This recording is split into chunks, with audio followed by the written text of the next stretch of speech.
Многие задаются вопросом, как правильно устанавливать посудомойку. Ведь иногда при неправильной установке неквалифицированными сборщиками при открытии ее посудомойка выбивает цоколь.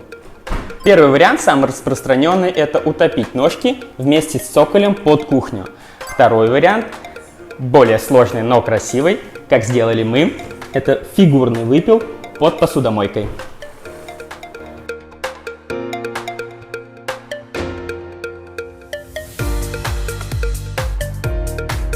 Подписывайся и узнавай о кухнях больше. А также в профиле уже вышел обзор на проект, который был сегодня в видео.